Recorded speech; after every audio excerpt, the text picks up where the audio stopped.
Angel and the Flying Dutchman. The Big Show on Kiss 92. No Glenn and the Flying Dutchman. It is Angel and Kyle here on this Tuesday morning. It is Therapy Tuesday. We've got Dr. Geraldine Tan of the Therapy Room here with us. If you'd like to join us on Facebook and YouTube, please do so at Kiss 92. Good morning, Dr. Jerry. Good morning. We had a crisis this morning. We did. What was happening? We're all okay now, though? Yes, we are all okay. Okay, so today we're talking about crisis, PTSD. Yes, there's been a lot of stuff going on in the news lately. Yes, a lot. So I think the SQ321 is a really, really huge piece of news, and there is a fatality, right? And just yesterday, Qatar Airways also hit turbulence and also had a number of 12 injured people, I think. Yeah, and it's the school holiday, so I thought it was really, really apt to talk about it, given that Singaporeans love to travel. So I've already heard clients coming in and say, oh, but next week I'm going to fly to this place and that place. I'm actually quite worried. So let's talk about it today. So they're worried ahead of, so it's not PTSD, it's kind of like pre-traumatic syndrome almost. Yeah, I mean, all of us would be somewhat worried because we would be putting ourselves in a space that already has that situation happen. Or the position. Yeah, so we can feel quite uncomfortable going into that situation. It's like asking you to go into an earthquake zone. Many of us would go, oh, I don't want to go there. Yeah. Is that very healthy though? Like you're going to embark on something like that and then you set yourself a few steps behind. And you're almost like setting the bar, right? For Is it healthy for your mental health?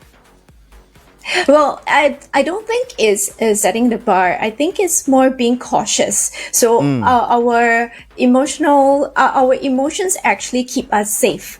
So we would then be a bit more alert to assess the situation, whether it is safe, it is worth the effort, should I go into it? How do I keep myself safe?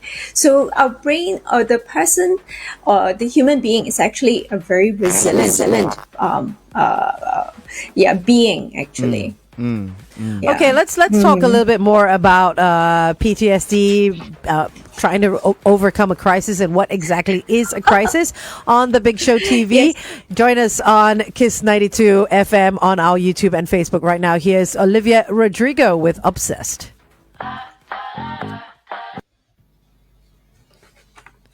All right. Okay, so let's not scare people and tell people, okay, you're about to embark on a really enjoyable holiday, but stay strapped in, which you always should do anyway. But let's talk about PTSD. Let's say that a crisis has happened. What is a crisis? Yeah, so let's not just focus on one situation, right? So a crisis can happen in any situation at any time. And it's when there is something unexpected and sudden happens. So the world that you know suddenly becomes unsafe. It's no longer the world that you know. So the security is breached, it is destabilized, or you are being destabilized. So, and everything that is bad just keeps happening or appears to keep happening. And you have almost no control over that situation. So when a crisis occurs, you have no control. So it can be situations like something that I've dealt with, right? Or I deal with in sessions, suicide. So sometimes we go into organizations to deal with a crisis like that, or somebody collapse can also be traumatic. A road traffic accident, a rape, can happen suddenly and unexpectedly.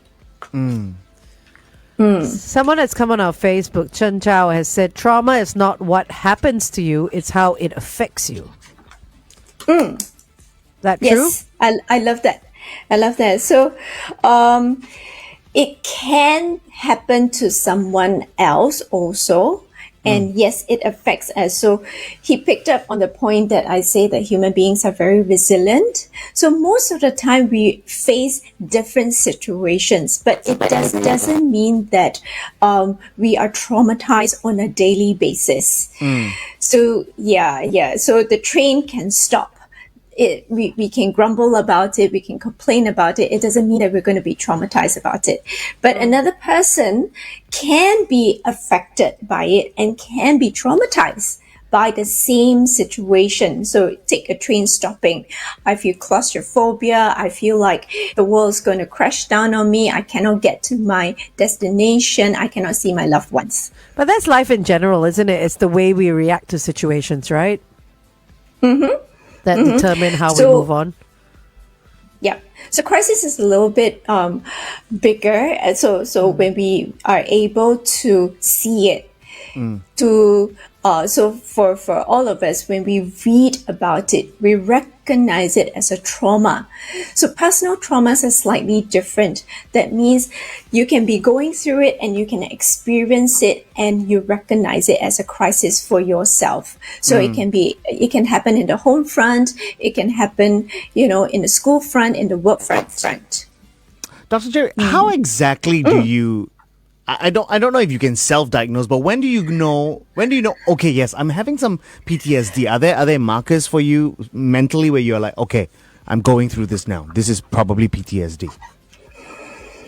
Okay, before we even go to PTSD, sometimes we jump steps. So a lot of people love, PTSD because it suddenly becomes really, really sexy. So, but let's go with the crisis first. So when we go through anything, do we manage the crisis? How do we manage the crisis? Are we in control or do we feel in control in that situation? So at that moment, you have that window period of managing the situation before it starts to linger and last. And then it depends on how your brain encodes it, right? And you can have what we call acute stress disorder. Okay. Caused by a traumatic event. So you start having a lot of symptoms that last for probably about a month. And then beyond a month, you would have PTSD. So that would be the different steps. Yeah. So it starts as ASD and then moves on to PTSD. Right. PTSD. Correct. So if we look at just dealing with the situation, then you have all the psychological first aiders that go on scene. So it's no different from a physical kind of injury. So in order for the injury to recover well, we have first aiders on site to try and help the initial period to ensure that trauma doesn't last or we decrease trauma. What are the psychological first aiders?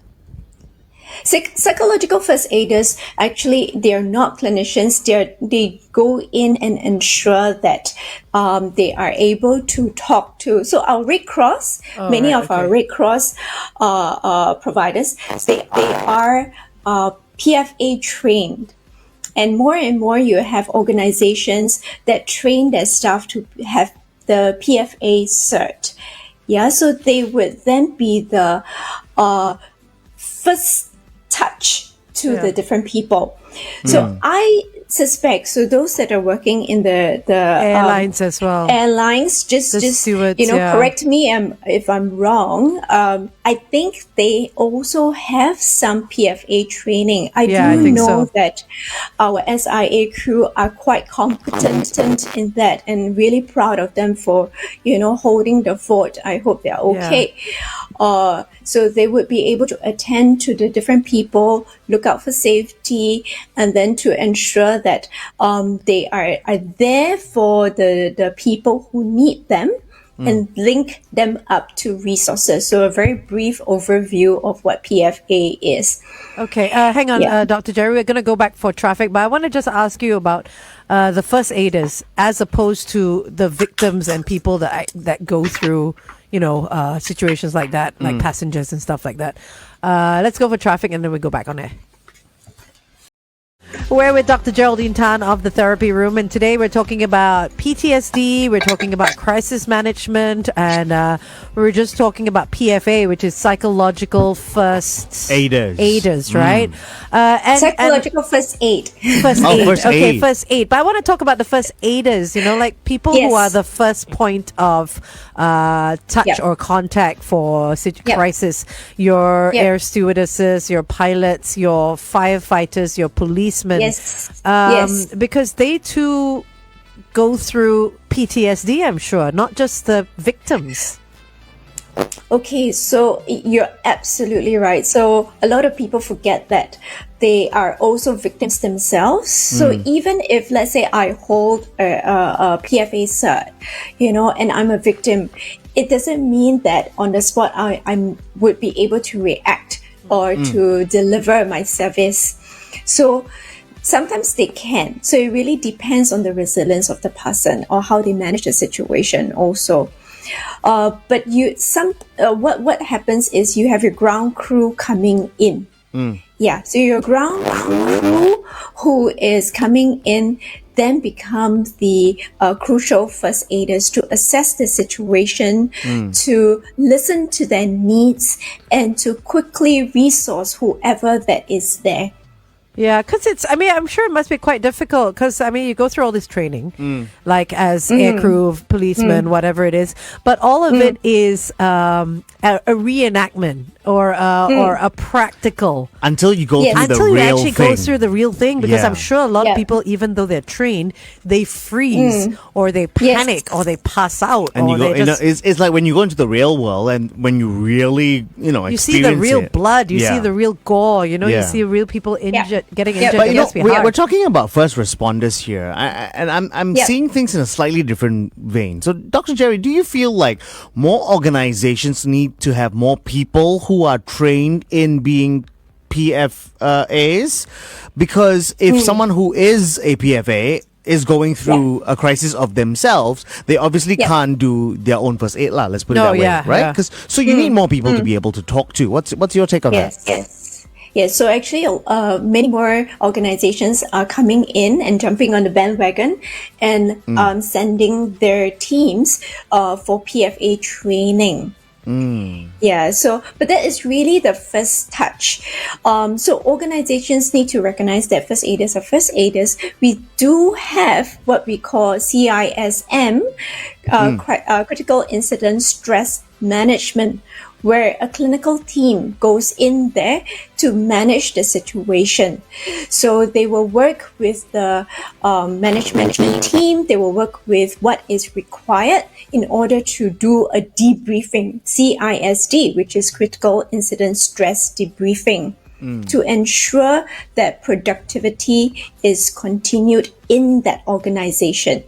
Okay, hold that thought. We will go back on the Big Show TV and continue the conversation. The time right now is coming up to 8:15.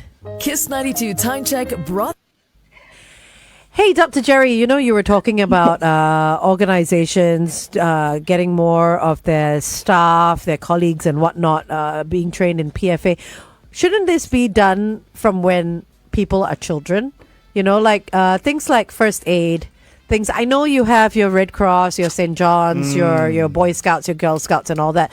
But shouldn't it be across the board where children learn how to manage first simple first aid, bandaging a wound. Yeah. But that's physical. We're talking like really mental, but right? I mean that should also be trained, right? First PFAs as well, psychological, because kids learn so quickly, and if they get an introductory course in school, then they go to secondary school, they get a more intermediate, and then it's advanced. Then every single person in the entire country will be trained by the time they hit tertiary. You've got Red Cross CCA, St. John but CCA. Those are CCAs. Correct. Those are electives. They, you know what they, I mean? they should then have something for PFAs as well, right? So start them young. No, but what I'm saying is it should be across the board. It should be part of the curriculum, like... Oh, daily. No, not daily. Like physical education is part of the curriculum. That's what I'm saying. It should be for everyone. I wish every parent and every educational institution is like yourself, because one of the things that I'm trying to advocate for is to build resilience in children. And how do we build that? We want them to recognize their emotions, so emotional awareness, emotional. So after being aware and being able to identify it, physically, not just conceptually, but you can actually feel it, especially for children, your stomach ache, your headache, where it manifests in the body, right? Then you can deal with it, you can manage it, right? Before we actually are able to work through our thought processes, to reframe our thoughts. So you are right. It is a process. It is a muscle that we need to keep working on. That's why I have my camps twice a year. And it should start early, because if it starts early, then they become better, empathetic, compassionate human beings, kinder. Yeah. Exactly. Then it becomes second nature to them when they approach another person, or when they see someone else in emotional need, not just physical need. So you feel equipped. So for the standard first aid, most of the time you don't approach a person because you feel ill-equipped. That's why we go for our standard first aid and we see someone collapse. So we are already a little bit more prepared if we've gone for the first aid course. So then we would feel more confident to go forward and not just, I just want to look-see. Yeah. You wanted to... I think most people know what to do when they see. If I see someone fall down and they're bleeding, I think most people would know what to do. But if you see someone fall mentally, or emotionally, do you know what kind of steps to take? Because most people will say, it's okay lah, there's some passing cloud one lah. It'll pass. What should we do, Dr. Jerry? I mean, if we see someone who needs, I don't know, how do we spot someone who needs psychological help? Well, if you notice someone that has collapsed, right? Sometimes you feel a bit safer to go forward, even without, all the background of any of the first psychological first aid. You might go, are you okay? The tricky thing is if someone is wailing, very loud, very hysterical, and, it's already a very chaotic situation, you might find it difficult to go forward because you don't know how to approach the person. It's just too much, even for your system. So you would want to, using the some of the principles of PFA, to see whether the environment is safe enough for you to approach. If this person is just wailing and the whole environment is rather safe, maybe you can approach and ask, how are you? A very simple how are you will already elicit a response. Okay, so what are some of the other principles of PFA then? I mean, I know it requires training, but again, not everybody is trained. So apart from saying how are you, what else can we do? So the first thing is to look, right, whether the environment is safe or not. And then we listen to the person. That's the how are you part. And the last one is to link to resources. So if you don't know where your resources are, you might feel not very inclined to go forward because you say, but I also don't know what to do. So you do need to know where the first aid station is, where the helplines are, or who the helplines are, where to go. Is there a place of safety? So very, very simple, very distilled version, but it's not very difficult to attend a course. It's really just one day. So 3 L's, look, listen, and link. Yes. Okay. Yes. And Yes. like when you were talking about resources, a lot of people will instinctively just dial 999. You know what I mean? When something like that happens, what is the number to dial for something like this? You can call your 995. Your 995 would be able to guide you along. If let's say it is a situation like, the plane incident. Or if you have your SOS number. So if you just key 1767, is it? The Samaritans of Singapore, was it? It doesn't matter. Just key in SOS, the letters SOS. 1767. Yeah. 1767 will be there. So if you forget and you're in Singapore, dial, not dial, just Google SOS. The number is right on top. Well, it doesn't work for my phone though, but okay. Yeah, but it is 1767. Yeah, it's 1767. Yeah. 1767. Okay. Yeah. Okay. Yeah. 1767. Simple, easy. It's 24 hours. So you can speak to it's someone 24 there. hours. I think people also need to feel like they should be willing to. So if someone is feeling implosive themselves and there's no one around them, I think people should also be open to the idea of, okay, I need mental help. I can't talk to my mom. I can't talk to my dad. I don't have a spouse to talk to. I'm going to call. Like, people need to be open to this concept. Yeah, to the call and speaking. Yeah. Yes. Because you're speaking to a neutral party. And this person is not going to have stranger. any, which is better because no preconceived notions, right? They're not gonna judge. They're not gonna, say, oh yeah, don't worry, this one last time I also go through one now. They're not gonna say things like that and diminish how you feel, right, Dr. Jerry? No, so the whoever that's on the other side, especially if you're calling SOS or a helpline, they don't judge, and they will not judge you, or rather, they should not judge you. I have a question, Dr. Jerry. When it comes to, say, psychologists or helplines and all that, and I know of some people who do see psychologists, but some people are also of the mindset and frame of mind that how can a psychologist or a helpline help me get through my trauma if they themselves have not gone through that trauma? What makes you, sure, you've been trained in school, this and that, you're a professional, but what makes you experienced? I love the question. We don't want everybody to go through a trauma. And we don't need everybody to go through a trauma because you have gone through it. And we want to help you to unstuck yourself because you're basically stuck. So I might not have gone through it, but trauma stays with you in many different ways. So you experience it through your 5 senses and more. So we go through the different senses. For example, I've never been through a car accident. Touch wood, I'd never want to go through a car accident. But helping someone through a car accident, it was a number of years ago, and this client said, I just need to work through everything. I said, okay. Work through what? What are some of the areas that you can remember? And by the time he was able to remember, because sometimes there are memory lapses. When trauma happens, there can be some memory lapses. And we also want to help you to recall them so that you can process them.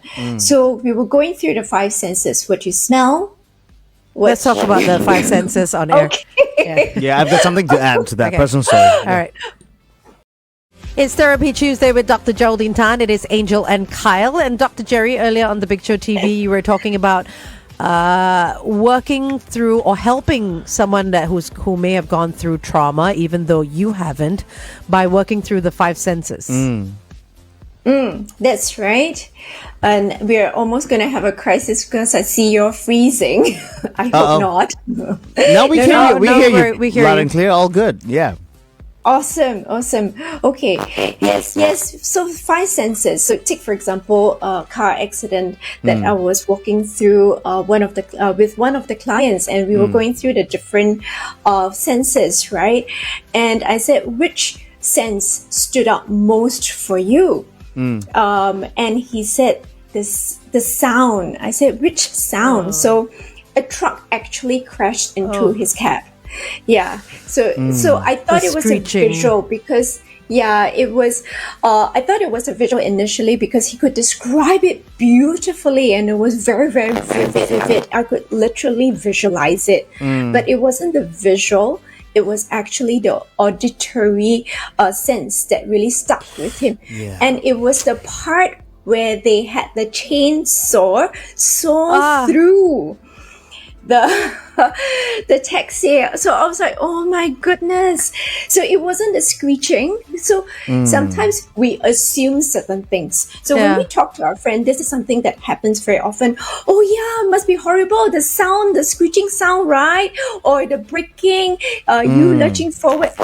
We make assumptions. But when we are in therapy, the clinicians don't make assumptions. We want to hear your story. We want to hear which part really hits at you or impacts you. So that's that subtle difference there. So for him, it was that chainsaw coming through the whole taxi, and he could describe it, and he said, I cannot hear that sound in the construction signs and anything remotely that sounds somewhat like it. You know, Dr. Jerry, when I was 7, I was involved in a pretty bad accident. This happened at the TPE at Loyang Avenue. And for a very long time in primary 1, the sound of cars honking and tires screeching would trigger these responses in me where I would freak out. Now, what happened was when the accident happened, my uncle was driving the car, and what I heard as a 7-year-old was loud, long horn, screeching, and then bang, and then everything went black, and I broke my teeth, and you know, blood everywhere and whatever. And it was so scary and traumatic that as a 7-year-old, I wet myself in the car. And the family used to joke about it. Oh, you pee in my car, you pee in my car. But the fact is, after that whole incident, whenever I heard a car horn, it triggered the accident. And you know, sometimes even when you're just turning your car, you're not screeching to a stop, but when you turn the wheels, it screeches a wee bit. In the car park and correct. all that, And those things would trigger, and it took time. It took time to tell. But I felt like in that situation, I kind of had a bit of self-therapy where I told myself, these sounds tell me that this is now over. It's okay. And I tried to relate these sounds to something more positive. Good. Right. Okay. And that's how I came out of that whole thing. But I think for other people, they need someone to talk to. And that's where these first aiders are very important. What was the acronym again, Dr. Jerry, for these? PFA. PFA. Yes. Psychological first aid. The PFA would not do that whole processing. So you've demonstrated resilience. So that's really awesome. But in the process that you did, you permit me to just break it down. So you reframed your thoughts and you did reassociation for yourself, which is something sometimes when the body is too traumatized, it cannot do on its own. But most of us, when we go through a certain situation, we can. So it's not everyone that needs to run to a therapist to help them with it. Okay. So that... Hang on, Dr. Jerry. Let's go back on the Big Show TV. Okay. Yeah. Okay. Continue. Reframing. Reframing and reassociating. So you had, he reframed, reassociate, which is something that is really, really good. And the other thing that he did, Carl, you did, is to do exposure. You didn't avoid the situation. So you continue to expose yourself so that you allow your brain to recognize that this is a safe situation. The old situation is past. But someone that is traumatized or has PTSD may not be able to do that. So they're very avoidant. They are hyper alert, so the triangle, and they are extremely anxious. So they cannot carry these out and would require help to manage it differently, to manage all these. As much as you've overcome it, do you still get sort of a pull in your tummy, like when you hear stuff like that? Sometimes at all? Nothing? How long did it take? I think by the time, maybe it one of the blessings could be because it was so young. I think it's a cleaner mind to be able to just erase everything and then try to... For you, maybe. Because I'm sure there are a lot of people that have had experienced things when they were children and still dealing with it as adults. I'm sure. Right? But what Dr. Jerry just said is triggering another thought. In terms of that anxiousness. I know a very toxic person where I always want to get out of that situation, and I try to do that whole exposure therapy thing where I'm like, I'm going to expose myself to this, so it kind of nullifies that feeling. And you desensitize. But no, I don't get desensitized. I get extra sensitive and I get extra triggered, because this person in my life is just like toxic. Is this person too close to your life to be able to cut them out? Yeah, too close to cut. Can't cut. This person cannot cut one, like bopian situation. Sure. So exposure doesn't mean exposing yourself to a toxic situation. So when we do exposure, we want to ensure that there is safety. We want to allow the brain to recognize that the space is safe again. But why you are reacting to that situation is the person is not safe and continues to not be safe. So that's not called exposure. Right. You're re-traumatizing each time you're going back to that situation, because that person, that space, that environment can still be unsafe. Okay, here's a comment from Chencho again, and this is probably in relation to you as well, Kyle. If I'm not wrong, there also exists complex PTSD, where it's an accumulation of events rather than a single obvious event. For example, due to dysfunctional families or psychological abuse. Does it then usually take a longer time for someone to spot CPTSD? Is early intervention possible? Dr. Jerry, you need to hire Zhenzo. Yeah, I know. I think this person is it's probably a psychologist or something. Yes. So thank you for highlighting that. I didn't expect we would be talking about complex trauma, but there really is complex trauma. And early intervention may not be possible because as the term complex trauma is, many things occur already, and therefore the client comes to us. So then it will be a longer process of working through, because the person has exhausted all their different resources within themselves and the resources around them. And they need to now relearn where are the safety nets or the safety resources.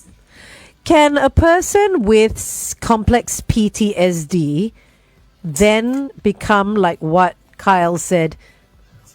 Well, no, Kyle didn't say that. Can a person with CPTSD become desensitized to it and then not realize they're going through that prolonged trauma?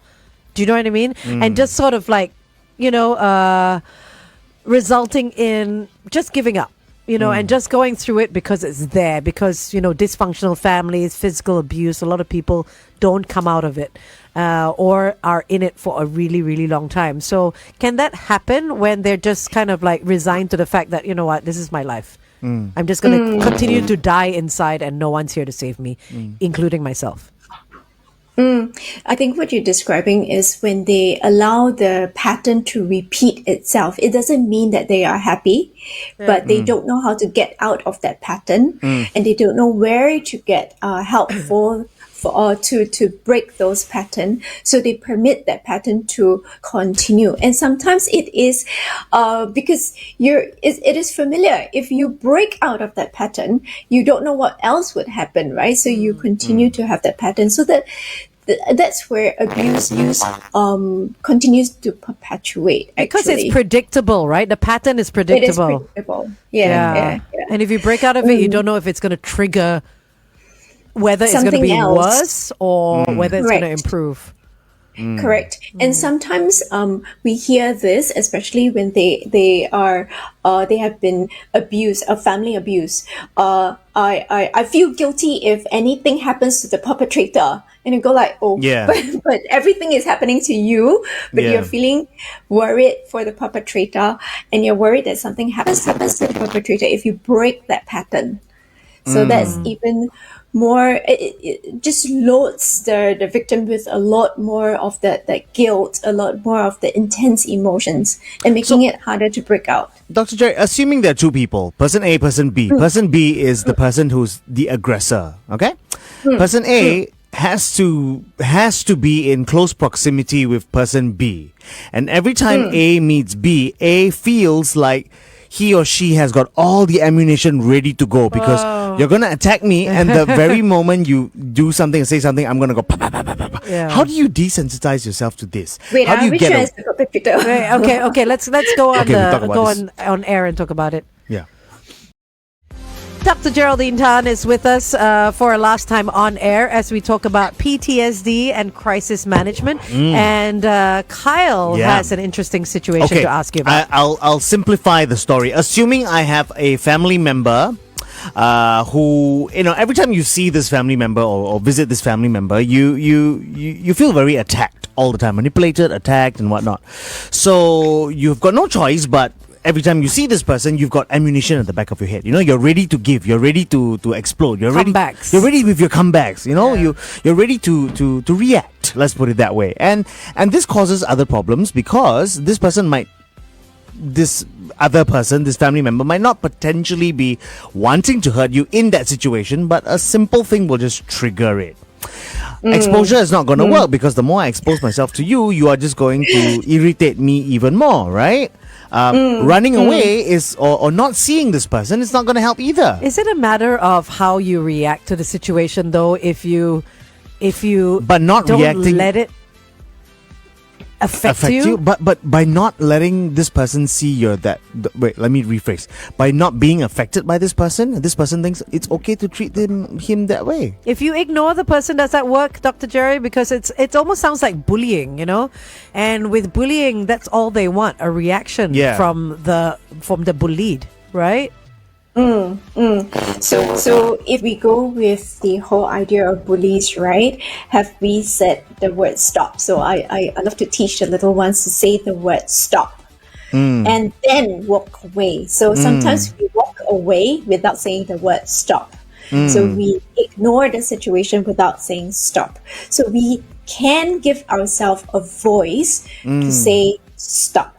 But what if this bully is a high-level bully? Like, you say stop, and then how can you say stop to me? Because you have I'm no your right to say stop so-and-so. to me. You should respect cannot say me. stop to me. What if that happens? Well, but then you say you should respect me too. That's what I would say, at least.